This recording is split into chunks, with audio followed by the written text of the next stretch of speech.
Tell me something. Do you think graduates now think the best way to get a job is to apply for a job on LinkedIn? No, I don't think anyone should apply on a job on LinkedIn. It's flawed. Right now, some of the most powerful companies in the world are laying off thousands of people, not because these companies are failing, but because they are betting on AI instead. And if you look at our region and you layer on top of that a regional war, one would wonder what is really going to happen to our jobs. My guest, Justin McGuire, the chairman of MCG Talent, one of the Middle East's leading recruitment firms for marketing, communications, and creative talent, has a front row seat and can see what employers are looking for and the jobs that will make it or not before things actually happen. You'd be surprised where people feel the safest while they're actually the most exposed. Which role did Justin actually cut out and replaced by ChatGPT? We'll also discuss the one LinkedIn tip that will land you your next role. And how can you land 3 job offers as a fresh graduate? Specifically, we'll talk to those who are entering the job market and those who are finding themselves made redundant on the other end. The biggest unlock really is to use the side door. We'll talk more about that. You're growing like 200-300% in the early years. Yeah. I never wanted to be an entrepreneur. So I'm definitely an emerging market junkie. I'd like to go to the frontier. Okay. Give us the meat, Abdallah. You need to be able to make the sacrifices that are required for this journey. Take pride in your job. This too shall pass. Yes.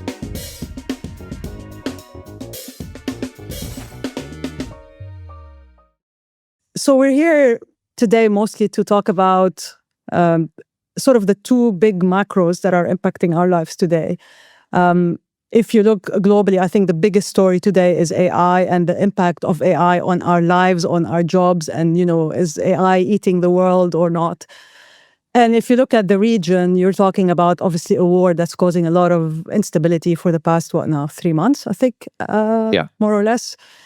So I guess we live in an unstable world where the grounds keep shifting. And as an individual, you really need to figure out how to navigate these changes and be adaptable. I hear this word all the time, but I think let's get into what that means, right, in today's world. So I wanted to talk to you because obviously you have been in recruitment, in the people market for a very long time. And you see things happening firsthand, right? Like if employers stop hiring, you would know. If talent is facing problems and getting hired, you would know, and you would know what employers are looking for. So I thought this would be a fascinating, pragmatic and practical discussion. So let's dive into it. Let's do that. Let's do that. So I found something very interesting, actually, when I was looking at your background, that in 2008, you lost your job, and that drove you to become an entrepreneur. And interestingly enough, I lost my job in 2008 as well because of the global financial crisis. And that also made me pivot to become an entrepreneur. And I'm not saying that everyone should become an entrepreneur, but there are some skills there that get you to survive these kind of shocks. And I think we're in a similar kind of shock at the moment. So how do you think people should adapt to these shocks today? Yeah, it's interesting that you brought 2008 into it because, I've had a business in the UAE since 2010. Okay. And I've sort of seen various shocks come into the market in that time. So whilst obviously a war coming into the region is quite terrifying for everyone and a big shock, actually the cycle and the way it's run and the time frame that it's operated is pretty much on trend with what I've seen over the years as well. It's just the shocks have always been a little bit different, okay? Mm-hmm. So coming off the back of 2008, I was able to build a recruitment business because the region was recovering. It was going back into that period post sort of great financial crisis shock, and they were spending to try and get people here, and all the infrastructure projects were firing up again. Yeah. And then a few years later, the oil price collapsed and boom, we got hit with a shock again. Then things started to pick up. It's slower that time. And then guess what happened? COVID. Boom. Now we're in another period where, unexpectedly, we've got ourselves embroiled into a war. and we're caught up in that. But if you look at it from a cyclical perspective, I think this is where the grey hair kind of works quite well to your advantage. So I'm, whilst I was talking to you off camera about some of the things that have happened to me as a result of this war. It's pretty annoying, right? But I am always reassured in this region that things will come back. I'm always quietly confident in that sense, and that's only because I've got experience to fall back on, right? I mean, it's worth mentioning that without being too specific, but you were undergoing a sale of certain assets, right? And that sort of fell through because of what's happening at the moment. Yeah, I think it's important for people to understand that again, uncertainty is here, and if you're in the middle of something and it doesn't go the way you want it to go, what do you do? Well, uncertainty it's always been here. To be honest with you, I think not a lot of us are from the UAE. Let's call it for what it is. So we've all come here to try and improve our lives, quality of life, financial status, etc. But there's always in the background been a degree of volatility and uncertainty. That's always kind of been there, actually. And if you didn't know it was there, well, you've woken up and smelt the coffee now, because it's here, okay? And it will never go away. It will now never go away. You won't be able to, as recruiters, for example, we used to always sell in the UAE, the GCC, as a place of safety and security. Well, that argument's gone, that's gone now. You can't pitch in the GCC as a place to be safe because, people will refer to missiles going over your head. But what you can do is still pitch it in as a place of opportunity. But with great opportunity comes a heck of a lot of risk. And just as I was telling you off camera, and I was going through a business sale and a house sale and various other things, had it happened 3 weeks earlier, I'd have been laughing, right? It just so happens that it didn't. Now, I've ridden my luck here for many, many years. Sometimes it's worked out wonderfully well, and other times I got caught up in it. And this is just one of those times. And whilst it's quite annoying at the time, and I've probably got a few more flecks of grey as a result of it, actually, I'm confident that it will come back. And that's kind of in my job now of I suppose being chairman of a business, but also talking to a lot of candidates or talking to a lot of people looking for a job. That's the sort of reassurance I'm trying to give, is that it will be okay, but we might have a few more bumps in the road before we get there. I think that these kind of big forces, they're sort of like sorting mechanisms, right? They shake you, and then you get to realize basically if you're gonna survive it or get eaten by it. And we are at a point in time where I think this sorting is happening, where we realize, okay, have we built enough agency internally? Like, are we the masters of our outcomes? Basically, are we responsible for our outcomes versus being a victim of certain events, right? Or are we so dependent on things around us for us to stay stable?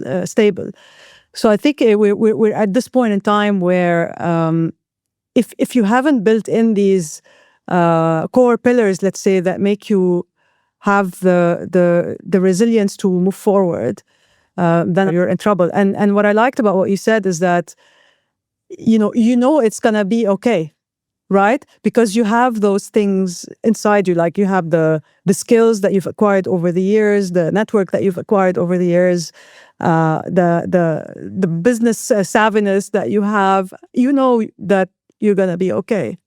Yeah, I've gone through the stages of panicking and worrying and will this be all right? Because I did that before, and I came out the other side, and I can lean in on that. I have deep sympathy for those people going through it for the first time, because I remember what that felt like, and that's really quite scary. And I think that's why people like me, people like you need to be heard right now, because we're still standing, right? Yeah. I think what this war has done actually is actually just press the fast forward button on a conversation that was already happening. I actually think that where are our jobs going? Or who is, what is the world of work going to look like coming out of this? Because ChatGPT popped around long before the war did. Okay, the AI conversation has been there for quite some time. Yeah. what it's done now with the war in play is it's just pressed the fast forward button on change. And I think we were having similar sort of discussions during COVID, albeit without AI, that what jobs do actually people need to have now when then the whole work from home conversation happened. But what you've got now is you can't hide. So from an employer's perspective, you have to look at this and go, all right, well, which project managers in my business, and I'm going to call them project managers because a lot of project management tools can replace them now. What layer can I play with there? And the smart ones are actually removing elements which they can play with. But you have other people who think they can go through a carte blanche attack and remove most of their people, switch it with AI, and then they'll end up hiring quite a few people again, right?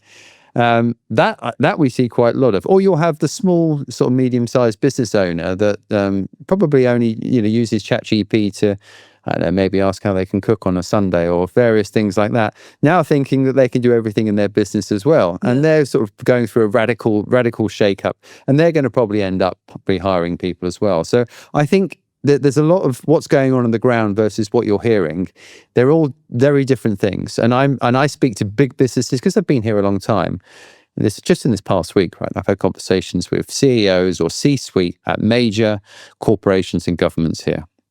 I've also got a lot of friends that I play sport with, that I know that set up businesses the same time as me, that run 5 to 50 person businesses, and I can hear what's going on there.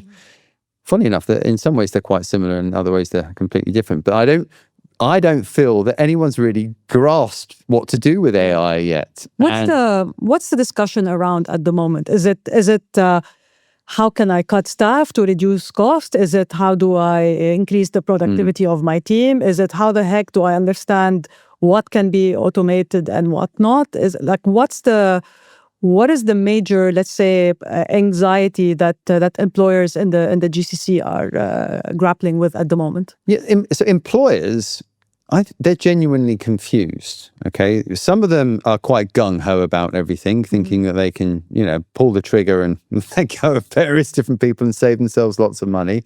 And others just don't know, are honest enough to say they just don't know what to do with AI. Yeah. Okay. And I genuinely think that we are probably 3 years behind what's going on in Silicon Valley right now. What I'm seeing on the ground here, the actual briefs that I know, other recruitment businesses, I know that people who work in talent acquisition are working on right now, they actually haven't changed that much from pre-war, okay? But we've had, I think we looked at it, there was around 4% of jobs that we've had come through of a particular AI focus on them now. That's barely anything, right? Yeah. It's barely anything. And just to be clear to the audience, you specialize in marketing, communications, creative, correct? Yeah, there's elements with a strong digital arm, actually. So design studios, okay, great deal of design studios. Now, interestingly, let me touch on that point. That's dropped. The demand in that sector has dropped quite significantly, and it's dropped. So this is graphic designers. This is in the creative world. Okay. Yeah. So graphic designers, you just mentioned it there. We don't get graphic designer briefs anymore. Okay. But we do get creative director briefs. Okay. Because they can drive influence, because they are people who know people. AI can't replace that. Okay. Yeah. And what we're also getting is entry level. Okay, so graduate level. Really? But graduate level who come in with an interest or a skill set that they've pre-acquired, right? Example? If they were at school, if they can demonstrate that they've come through with certain passions and projects and technology that they've adopted and how they've used it, they're the people who are, it's actually people's side projects often that get them noticed now within design studios. It's actually, you can't hire on skill, but you can but you can hire on that attitudinal hire with skill set. That's still there. But that middle layer, that's really not there so much anymore. And within the marcoms, what's the middle layer? Can you be like specific? What kind of jobs are we talking about? Yeah, well, look, I'll talk about it how we look at it from a recruitment perspective. Okay, it's that typical 5 to 8 year. Okay, 5 to 8 year mid management person. They're the ones who are under 5 because they pay quite well. Can you get a cheaper person to do it? Or can I just push that through to the more senior person and absorb that as part of their responsibility? Yeah. That's the layer I'm talking about. And actually, that layer is the one that's getting crunched across every single sector. Yeah. Okay. They're the fragile middle. They're very fragile. They think that they have a secure, safe job, and then shifts like that makes them redundant or And that's going back to what you said. What are employers looking at right now? That's what they're looking. It's not necessarily, do I fight? It's how can I use AI to push some jobs down and up, to push some responsibilities up and down. And what's happening is that middle layers being softened out. The other thing that's going on though, right, and this is happening before, right, is that middle layer is going to perhaps Lebanon. It's perhaps going to Philippines. It's perhaps going to Sri Lanka. It's going to other places, right, which is much cheaper to hire and where they can adopt and use AI tools across the business. Now, this was happening. I saw this happening. Sorry, you mean they are being employed in those countries, or they're going to start businesses in those countries? Is it this offshoring? Okay. The speed with which offshoring's been adopted here I've seen that increase tenfold in the past 2 years. Okay. You'll see it in back office finance teams, right? We were seeing it in operational elements of businesses going on here. Why would you have a large finance team when you can put most of them in Chennai, or you can stick most of them in the Philippines on the same tools that they're using? As the cost of living in Dubai kept going up and the pressure on employers for pay more started happening, well, then they started looking at where they could put those roles elsewhere. And obviously that's the knock-on effect of COVID. Let's call it for what it is, right? At the time COVID happened, I was actually living in Singapore. I was looking after our Asia business then.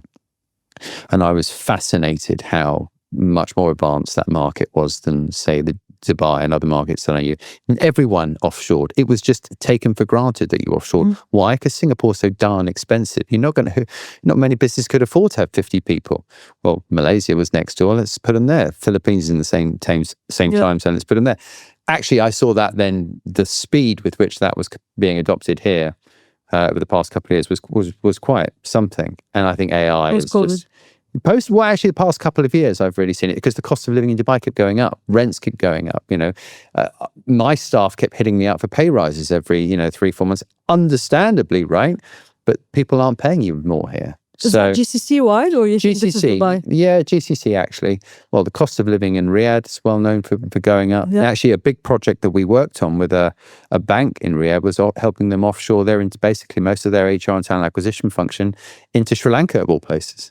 So there you go. That's been going on. If you need Arabic speakers, it was going into Lebanon, it was going into Jordan, it was going to Egypt. The amount of businesses we worked with in Saudi that were actually the bulk of their staff were based in Cairo is quite something. The offshoring model has been going on for quite some time. As you said, I built a business based on that concept. But you were quite ahead of your time. I was. And I think that's what I was going to say. I think COVID really accelerated that. It showed that you can be remote, you can't be in different countries and still achieve your goals as a business. So I think that unlocked that. I think AI is also going to put a dent in that. I mean, tell me what you think, because a lot of these offshore jobs are relatively maybe basic or commoditized. Yeah, you're completely right. Yeah. You're completely right. So I think ultimately also there will be an impact even on these jobs.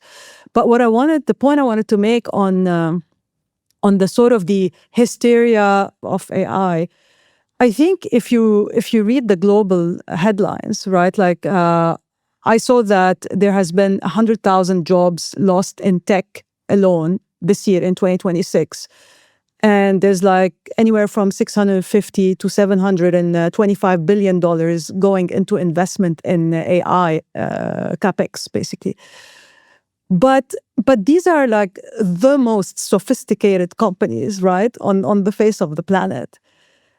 You said we're like 3 years behind. I think we're far behind, by the way, because I mean, if you try to use AI, unless you are really sophisticated, you're not really gonna get much out of it.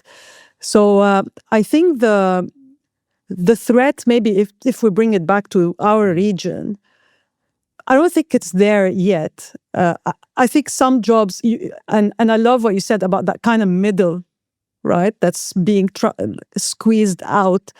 So maybe these guys are in danger. But the idea of, oh, I'm gonna get AI and eliminate the 50% of my workforce, we're not there yet. Nowhere near. Far from it. Very far 100%. from it.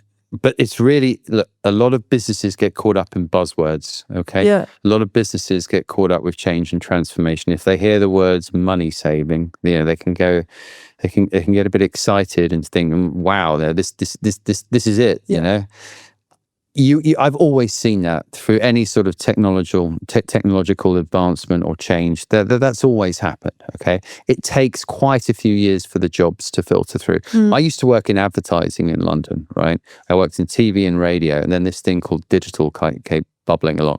Now, people were talking about it in the year 2000, but really, you didn't see it disrupting until the mid-2000s, okay? You didn't really see jobs, actual newspaper jobs or radio jobs being completely obliterated and money being taken over to digital spend. It took 4 to 5 years for that really to make a dent in it.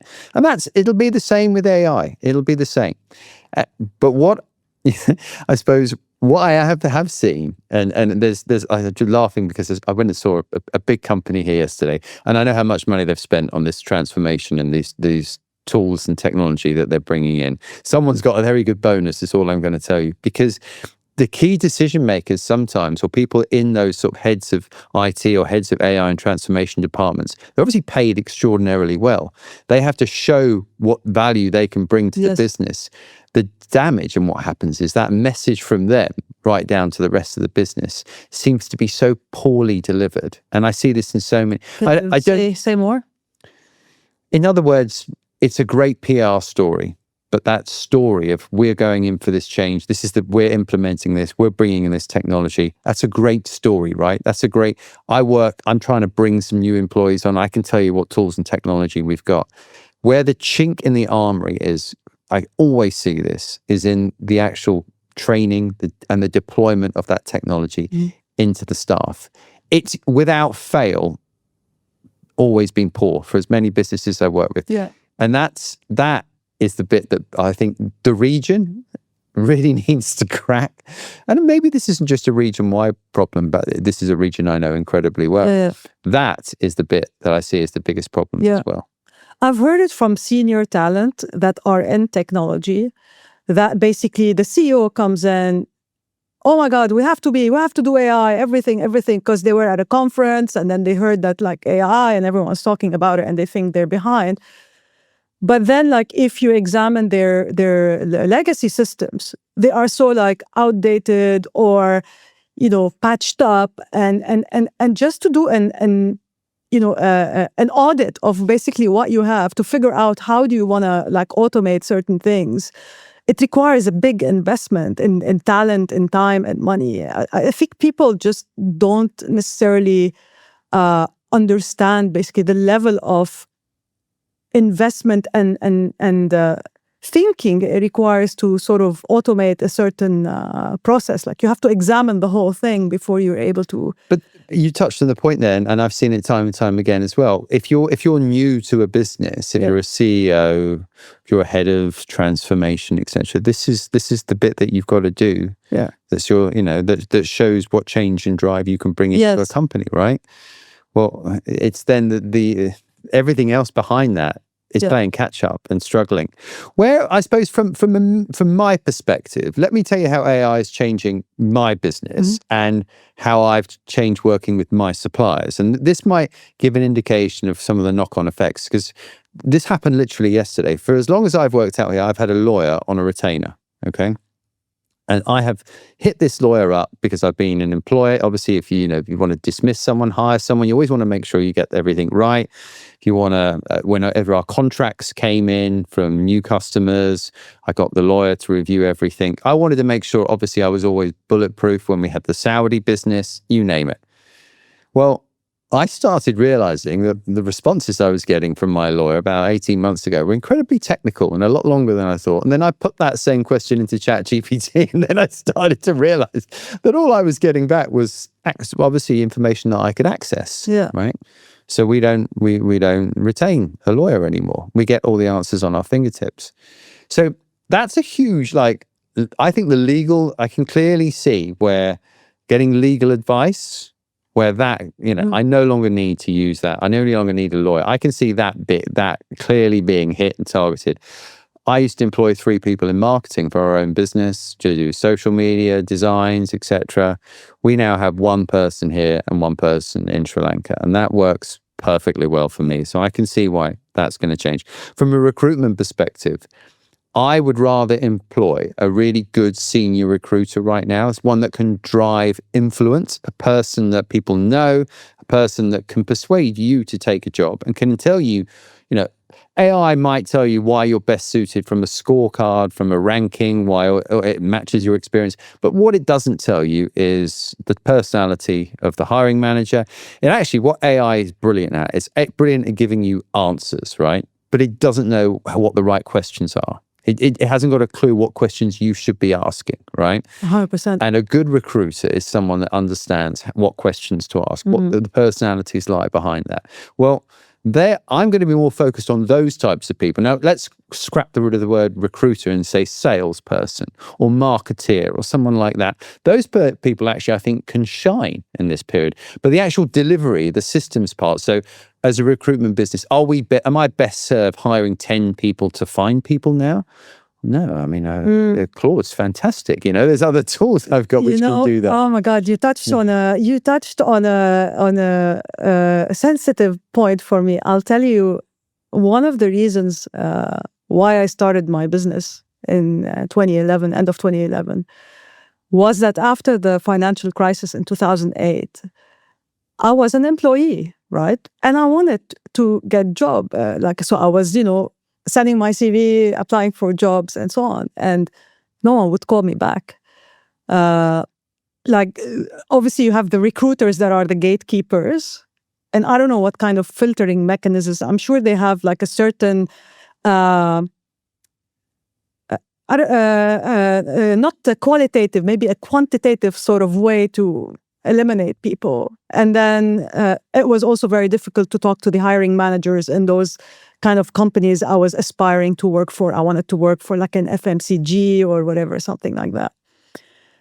Up to a point where like no one would talk to me. And I'm like, you know what? Screw you all. I'm going to start my own business and I'm going to solve that problem. But actually part of the raison d'etre for Nabish at the beginning is to remove the middle person. Is to connect you guys. It's to connect the hirer with the talent and basically have the system rate that talent, right? Is through reviews and feedback and so on.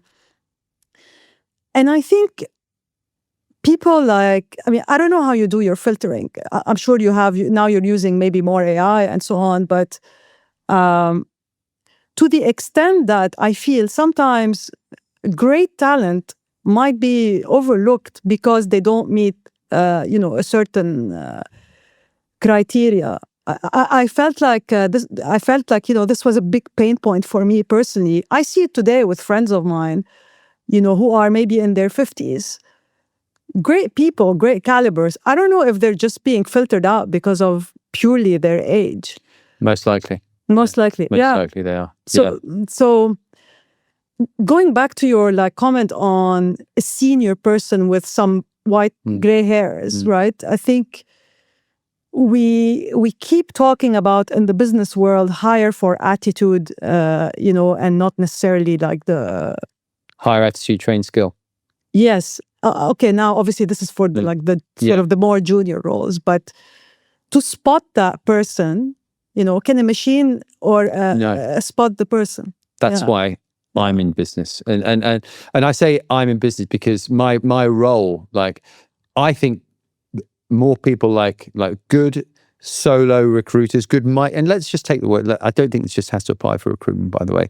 Solid micro niche businesses is what you're going to see really successfully coming out of this period. Nice. If that could be a great creative director who runs a studio and you like work.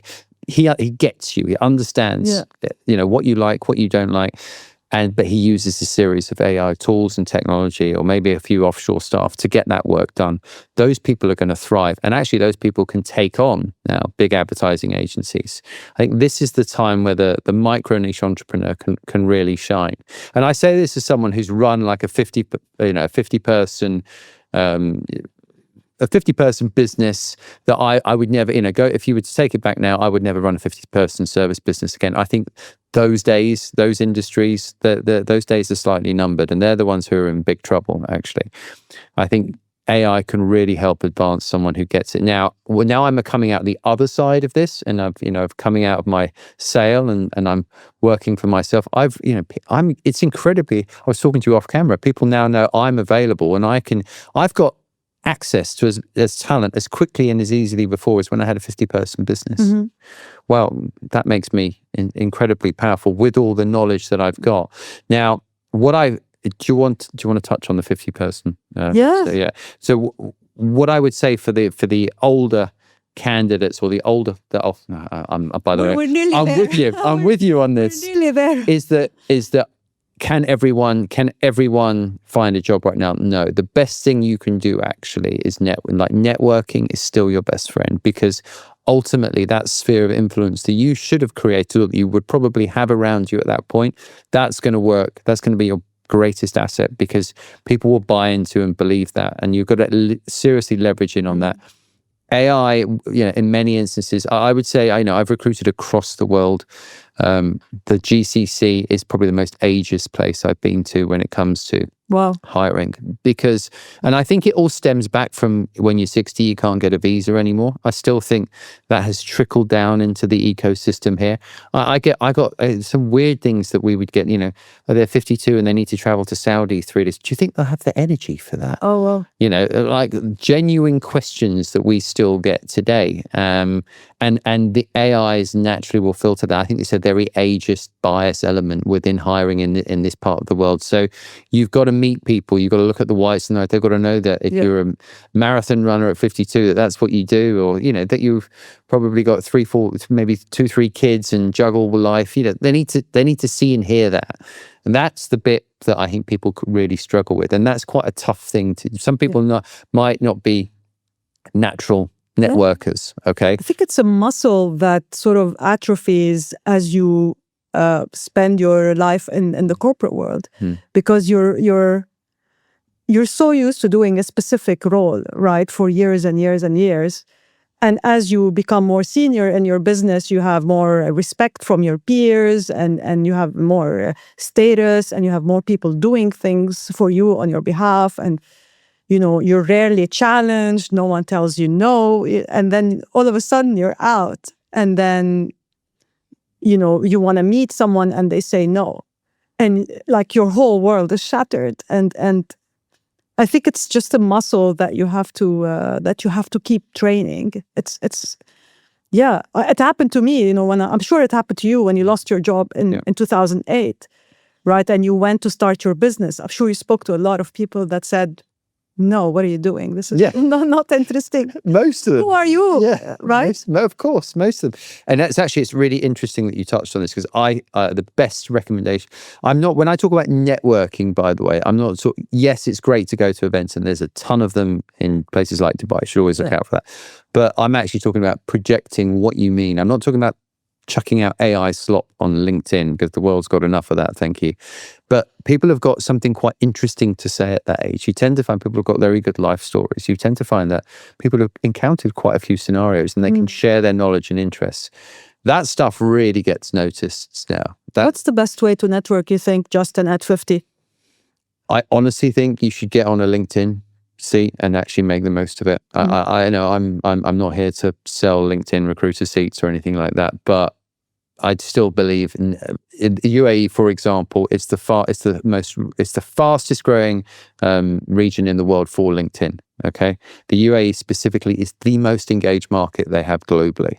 Right, so the chances are, if you're in the UAE, and the Saudis up there as well, and you're throwing out content, and it's quite interesting, and it's to do with what you do, someone somewhere might see it. Now the trick is that you've got to not only just throw out endless posts, because that's, anyone can do that. The trick is, and where I've always, like, my little secret weapon, which I don't mind sharing with you today, is I found the interesting people to comment on. Okay. And that LinkedIn still pumps impressions into, because they want conversations to start. So if you can identify 100% the people within your network or within your in subject matter who are actually quite active, and then you can start regularly commenting on them, you're going to get noticed. I actually think far quicker than just chucking out a load of statuses. So that's always been my little trick that I've always used. And you know what? I'm an investor. I invest in tech startups. It's the same. If you want to get my attention, there's so many people like messaging me on LinkedIn. Honestly, I don't open it because I get upset because I can't answer everyone, right? And there's some people that are so reckless with their requests that, like, there's no way I'm going to do that for you. And they just waste your time. So you end up shutting down the channel, at least for me. But if you want to get my attention, you comment on my stuff because I'm going to read that. That's like such a simple trick. And you said it works for recruitment. It works. And I've just realized I did this with you, actually. I realized I did this with you when I was enjoying some of your podcasts. I would comment on it on Instagram and you would always reply. There you go. Yes. I will reply. It's so simple. Yeah. So I think you're right. I think these tools are, the only thing is that these tools take time to compound, right? You need 3, 4, 5 years of constantly basically engaging, building a network, putting content out there. And most people are just too impatient to do that. They don't want to put in the hard work, I think. So, but I agree with you. They're incredible tools. And what about the entry level? So you said you're seeing you're seeing flow. Yeah, we are, and there is a demand. Okay, but people, what tech, AI and the war, let's call it that. What is that? It's made everyone incredibly picky. Okay, decisions that used to take 2 weeks are taking 2 months. They're taking longer than that, and even graduate recruitment's caught up in that. So, and there's lots of people looking for work, be it mid-level and graduate level. So, but obviously, what's the benefits of bringing someone coming in graduate? Well, it's very cost effective. If you hire right, it could be a game changer. My best hires, when I look back over 16 years of being an employer, they're actually the ones I plucked out of university. And, any of them listening to this will laugh, but, I kind of turned them into mini me's. And that sounds really quite crass, but I kind of was able to make, the bits that I didn't like, they didn't do, and the bits that I liked, they were extremely good at. And it worked for a period. It really worked really well for a period of time. And now if you get someone with that attitude and has got adaptation of tools and technology, that is an absolutely tremendous hire for a business at a really cost-effective rate. And the chances are, once you're in, you'll progress incredibly quickly. Why? Because there's less middle management layers there now. Okay, so I'm quite bullish on graduates coming in. It's, by the way, I don't think this has changed from before. If you had an interest in a subject, by the way, the chances were you were going to do quite well in it. If you came in as a graduate and you could show you were quite passionate about the subject, an employer would typically hire you. You need to play the game incredibly smart. So if you can play that game smart, if you're really I'll give you an example, actually. Well, I've just remembered when I went to a talk in Saudi, and there was a waitress, okay, and I was speaking at the event, and she was a passionate communicator. She had a portfolio on a business card that she was walking around with while she was serving you tea, coffee, and water. She said, "Oh, just to let you know, I'm a graduate in communications. I'm really passionate. Here's my card, and if you scan that, you'll see some of the work that I've done. I'd love to hear from you." Yeah. How many times has that happened? You've spoken at a lot of events as well. How many times has that happened to you? No, not often. Not often. No. Exactly. So it's that percentile that are getting snapped up. Yeah. That person had like 3 job offers. I was really quite interested. I contacted her. She got 3 job offers after that event. So those people who've going the extra mile, they're adopting on technology, that are keen and interested in a subject, they're getting snapped up, by the way, left, right, and center. Those that aren't trying so hard, those that haven't done, probably that aren't really interested in a subject, that they're getting left by the wayside. So the new world, let's say for a fresh graduate, is or I guess the question is, how do you get that visibility, right? Because if you look at LinkedIn, sometimes I just glance on jobs just to see like what's going on. You would see, okay, there's been 1,000 applicants, for example, to a specific opening. So if you're young and you're in that business, right, who, like, or what do they need to do to get your attention? Tell me something. Do you think graduates now think the best way to get a job is to apply for a job on LinkedIn? No, I don't think anyone should apply on a job on LinkedIn. I think this is a door that is shut. Yeah. I think it's mostly. By the way, you hear there's so many reasons why people do that. Like some companies do that just to show that they're like successful, but there's no. It's flawed. It's flawed. Yeah. I've spent an eye-watering amount of money on LinkedIn. And I can tell you now, the best thing I got about doing LinkedIn job ads was it was an ad for my business. Yeah. Everyone knows the MCG Talent logo. Why? Because we had 120 of them, billboards flashing up on LinkedIn all the time. The actual quality of the adverts we got under that was terrible. I mean, it was like, we're talking like one. It's changed a little bit now because there's some good people looking, but on the whole, the return of investment was very poor. Okay, if you're a graduate looking for work, first of all, you've got to identify. Getting a job is a job. Let's call it that, right? You've got to identify the businesses you want to go to. And the beauty of being in Dubai versus somewhere like London is you can actually go around the city in in an afternoon and get seen by quite a few people. In London, it was, if you wanted to go and meet various companies, it was like a full week adventure on the tube, and you'd have to sit there with your CV, and if you were lucky, you'd get through. So you've got to get in people's faces. You've got to go the extra mile, okay? And if you can do that, amount of business owners that I talk to that still will see someone, I'm talking about stalking or rocking up uninvited, but using some of the tools and tricks that you and I have just spoken about, networking in the right places, going to events, complimenting someone on an article that they've written, going to a talk that someone's done and making a point of saying that what they took from it, what they learned from it. Those little things, that's going to help you stand out. Now, that nothing I've spoken about there really is it's having an interest in AI, but it's actually using networking skills to get that job, and that's what's going to get you there. And what we're seeing, I think, with AI and the war is it's just harder, and better people are getting through, and those that deserve it possibly are. And we're not in the time when post-COVID rush when everyone got hired. Those are the people, by the way, that sort of 22, 23 hiring rush.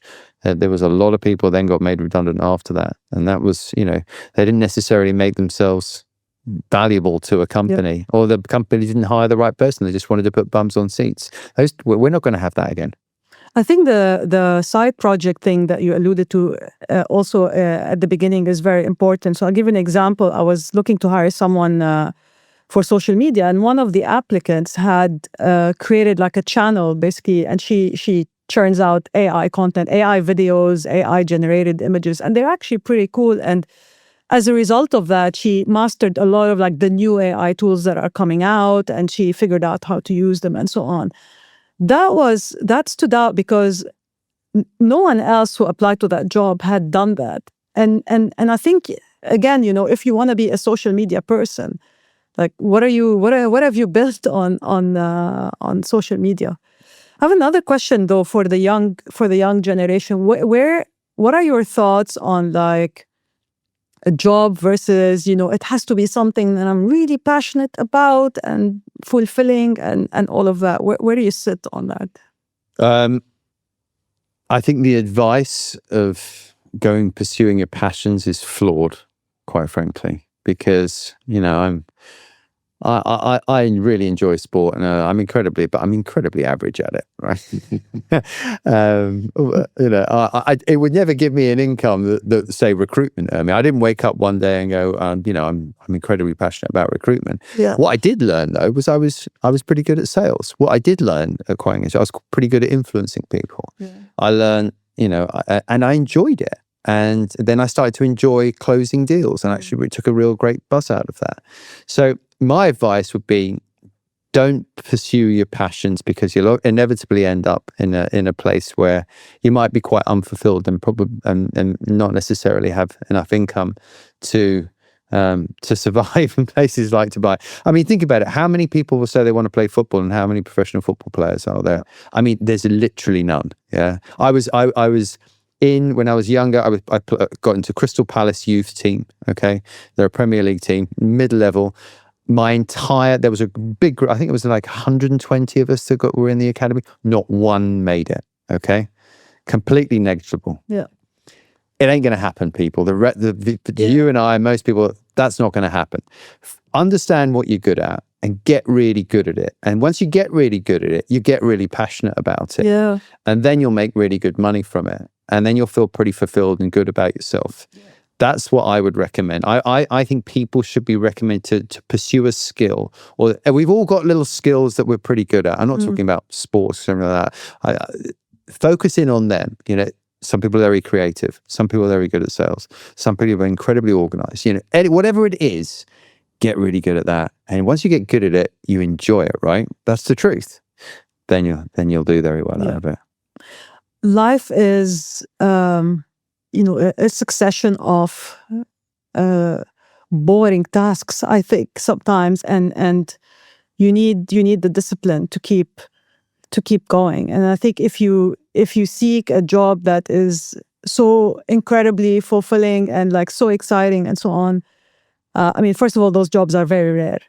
But then you're setting yourself for disappointment as well, because 90% of jobs and life in general, anything you want to achieve, you have to go through this sort of repetitive, boring phase up until you get what you want. And if you don't train yourself on going through this boring phase, then it's unlikely you will achieve your goal.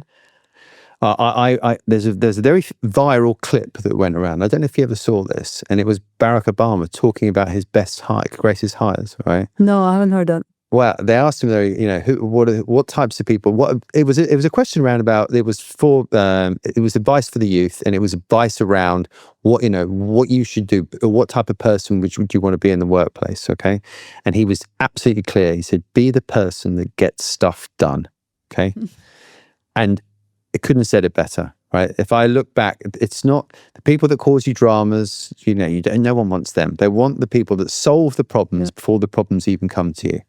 And those were the President of the United States' greatest hires that he's always remembers. And that's the best advice I could ever give to anyone: is to be the person that fixes problems, be the person that gets shit done. And if you are that person, if you be that person in a company, then one, you make a darn good entrepreneur as well one day. Secondly, you'll always be, you'll be the person that people will lean on, admire, look up to.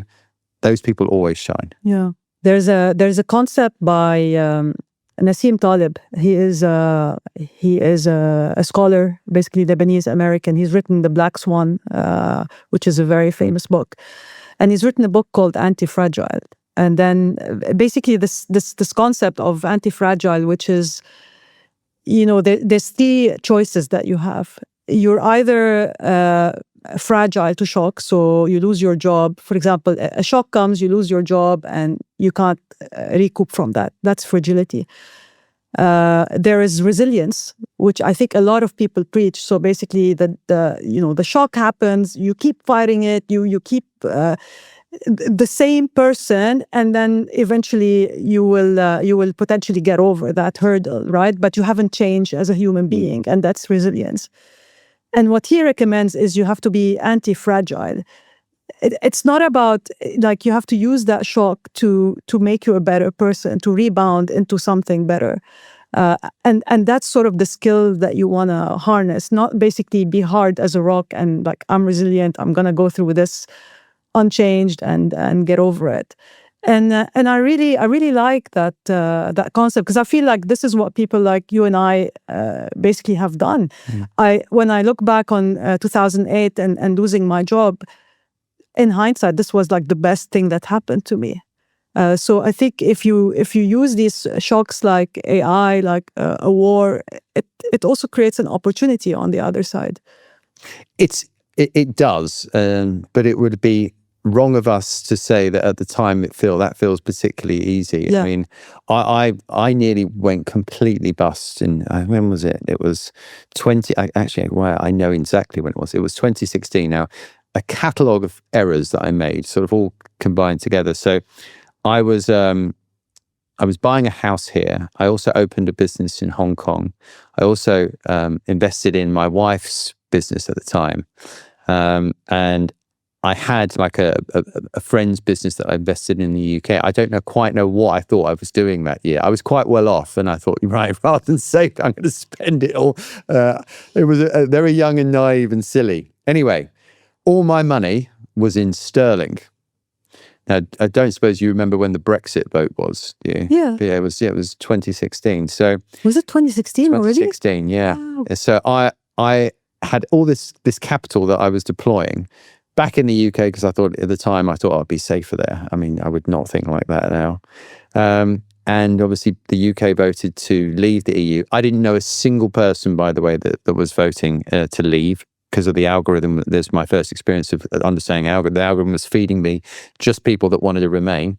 And my money almost halved, just through nothing I could control there. I ended up in a mess trying to buy this house. I'd committed money to buying, to investing in all these other elements. One of them being my wife's business, for God's sake. So I had to make sure that happened. It was the most stressful time I can imagine. And our second child was born the month after that as well. So I didn't want Helen to see me completely shaken, but the pictures of me holding the baby, I'm not in that room, which I really feel quite sad about looking back now. However, looking back in hindsight, that Asia business that I opened up ended up being a tremendous success. Didn't at the time, I thought it was the worst mistake I ever made. It ended up being a really, really great business. My friend's business, although it took a while to get going, we ended up doing pretty well, and I sold my shares back to him. The house that I had to buy and take a real hit on, it then collapsed. The money revenue from it collapsed, but then COVID came along and it ended up doing really well, on the back of it.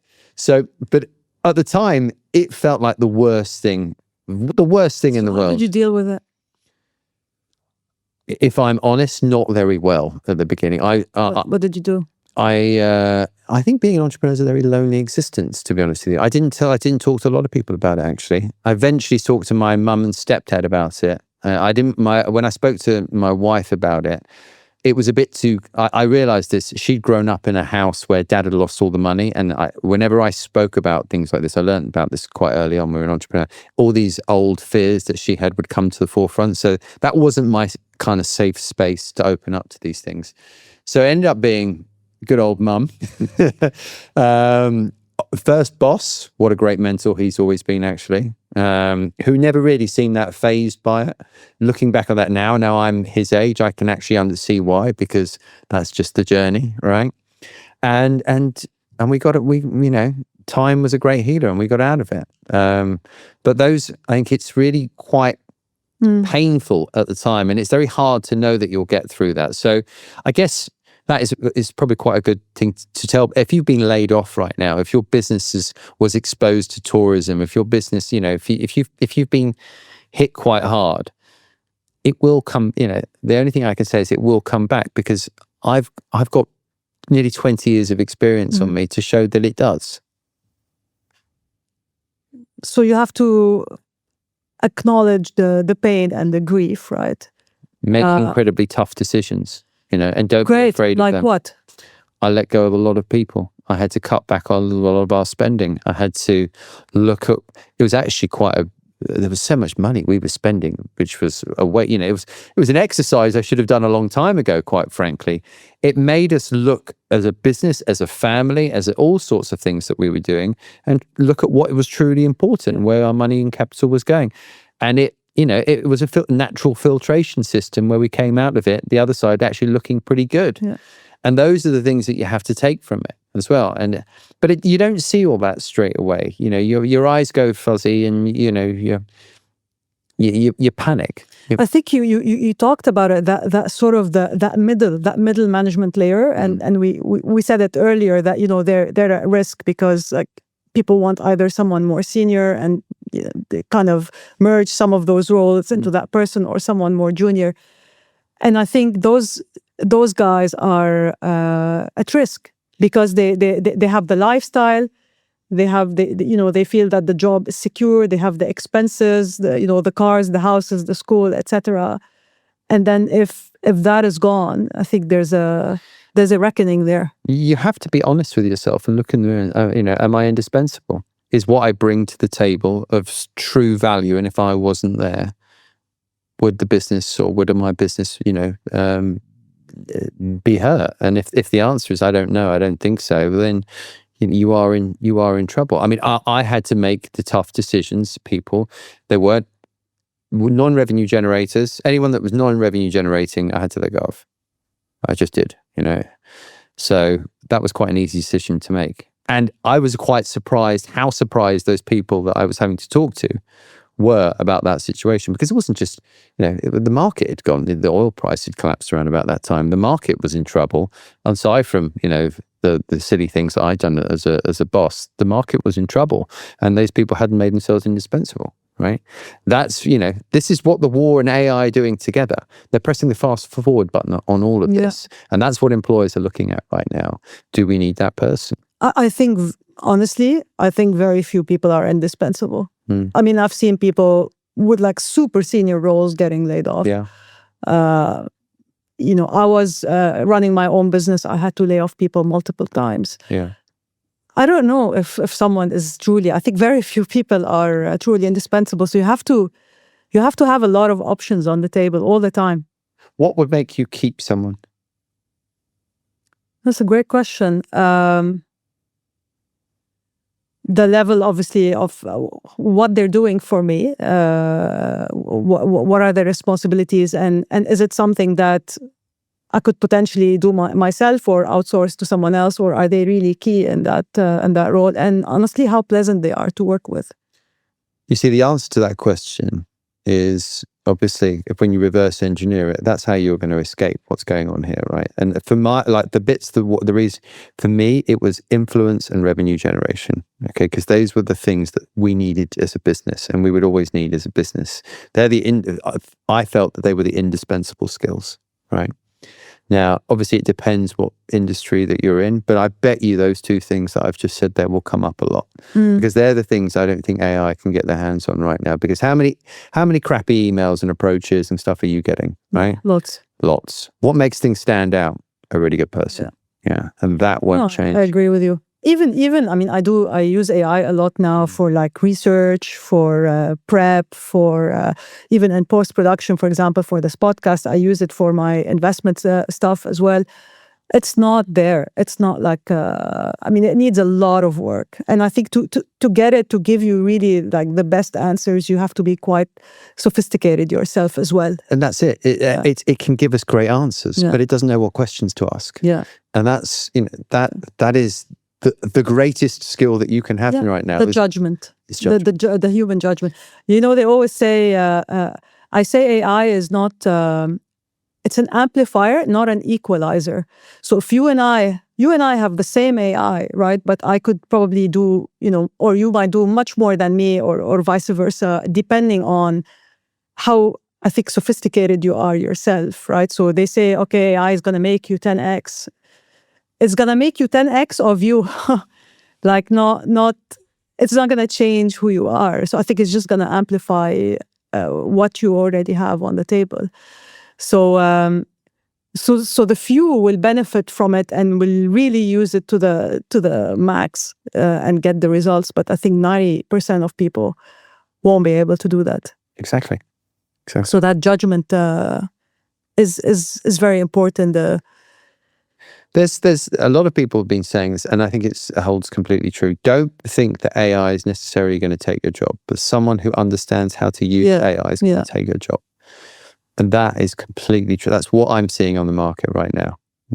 That's so get to understand the tools and technology and how they can work for you. If you're a graduate, pursue your passions and interests and see how technology can work for you. And if you're a senior, use your network. Use the skill and the asset that no one can take from you, your grey hair, and use that to leverage that to your advantage. And that's how I think those different age groups can really navigate that. And if you're listening to this and sat in that middle area right now and going, I'm like, well, this is your wake up call. Use right now, you see what technology can do for you.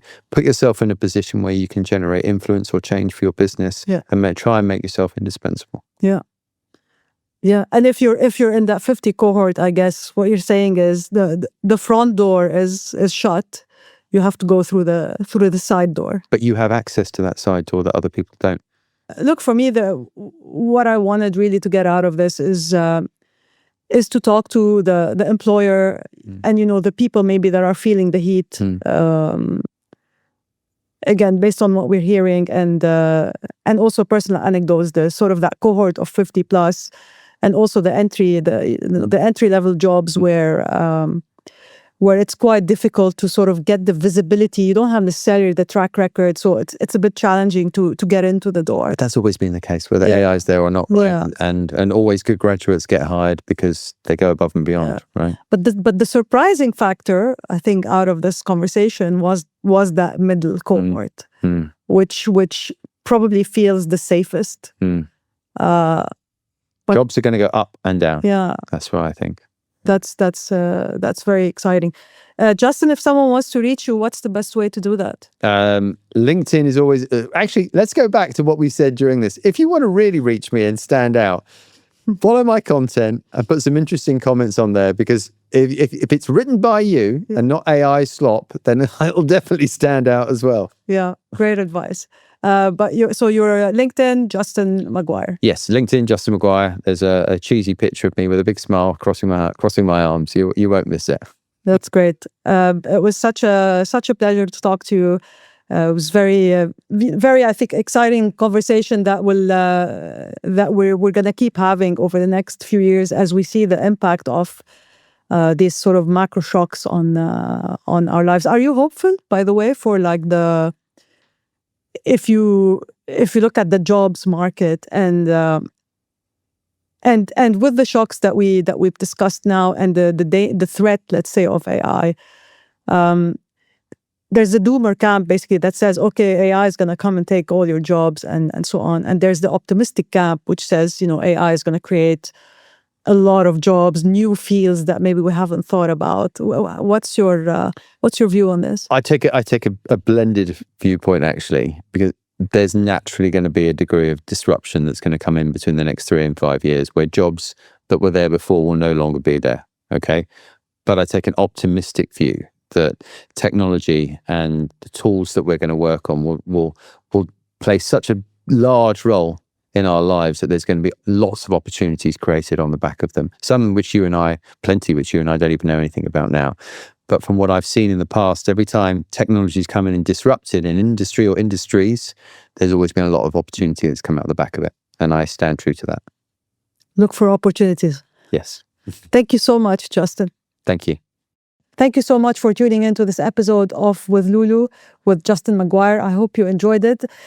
Don't forget to subscribe wherever you listen to this podcast or wherever you're watching it. And do leave us a rating and a review. It really helps in getting the show discovered. If you want to know more about my work, you can visit withloulou.com. That's Loulou. See you next week.